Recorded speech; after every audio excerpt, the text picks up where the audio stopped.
Valendo! Oi, eu sou a Lari e tô aqui pra falar sobre os filmes animados da Disney em contraponto com os filmes em live action. A dúvida principal, quando eu era criança, assistia os filmes da Disney, era por que será que a Disney mata o pai ou a mãe da protagonista? Então vamos lá! Para refrescar nossa memória, eu vou apontar alguns exemplos de personagens que perderam o pai ou a mãe. A Branca de Neve não tinha pai, Bambi perde a sua mãe, o Simba perde o seu pai, Cinderela não tem pai nem mãe, Mowgli também não. E isso só para mencionar alguns desses exemplos. São vários os personagens que se encontram nessa situação. A Disney sempre teve o hábito, de alguma forma, de eliminar esses personagens com o objetivo de impulsionar a história. Parte-se do pressuposto que os pais iriam orientar os filhos a seguirem um caminho mais tranquilo, ou que não há as desavenças impostas de repente por uma madrasta malvada. Então, excluir esses personagens abria uma brecha, uma lacuna na história que impulsionava o desenvolvimento narrativo. Mas aí, diante disso tudo, isso ocorre na animação. Eis que surgem os filmes em live action da Disney. Nós temos Alice no País das Maravilhas, Cinderela, Malévola, toda uma nova gama de filmes em live action que vai fazer o quê? Trazer os personagens paternos e maternos para esses filmes. E aí eu me pergunto, por que isso acontece? Vamos às possíveis respostas. Parece que eu tirei essas perguntas do nada, né? Na verdade não, eu estudei sobre isso. Na minha vida acadêmica eu sempre tive o interesse em estudar narrativas e como eu gosto muito da Disney, eu acabei puxando para esse lado.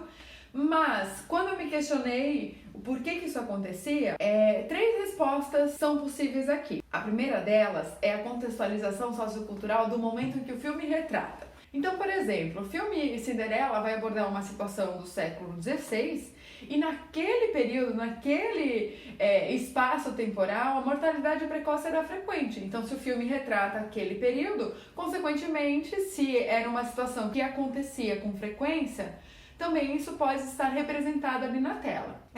Durante o período em que as animações foram feitas, também ainda existia uma mortalidade precoce grande. Contudo, hoje em dia, a gente tem um prolongamento da vida.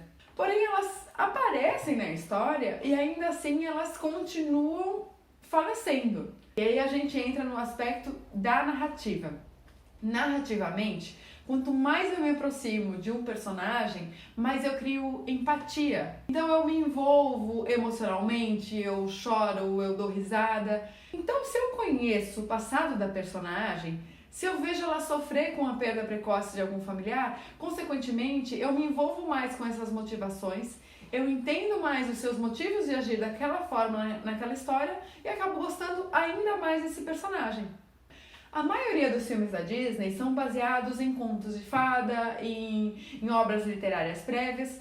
E antes de questionar por que será que a Disney eliminou esses personagens, por que não nos perguntamos: será que elas existem nos contos? E aí que a gente tem outras respostas, porque na maioria delas já não existiam também, e se a gente for observar pelo viés do conto de fada, ele tem um intuito pedagógico ali de manter a mãe, aquele ser praticamente divino, que não tem defeito, e dar a oportunidade da criança leitora sentir raiva da madrasta. E já na literatura, Alice no País das Maravilhas não aborda pai e mãe, porque não convém com a história. Mas por que será que a live action Disney trouxe as personagens ali? Para justificar as motivações da personagem na história.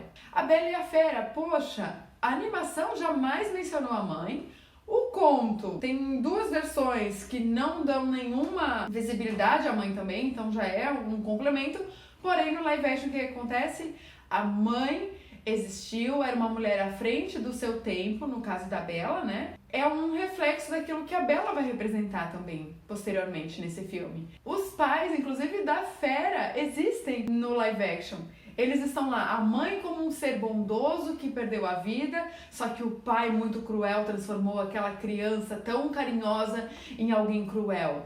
Opa, eu como espectadora não sinto mais raiva dessa fera, mas sim eu entendo as motivações, o que levou ela a se comportar daquele jeito. impiedoso que a transformou na fera consequentemente. Portanto, a inserção dessas personagens, ele vem a contextualizar o momento que a gente vive, que a gente quer saber quem são esses personagens que vivem no nosso imaginário sociocultural.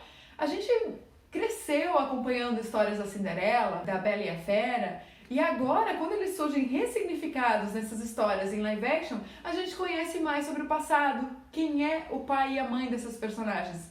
Então, embora elas ainda venham a falecer ali nessas narrativas, essas inserções servem para aproximar o espectador da história e ainda criar empatia. E assim, temos algumas respostas que justificam tais ausências ou inserções. Espero que tenham curtido e até o próximo vídeo. Tchau!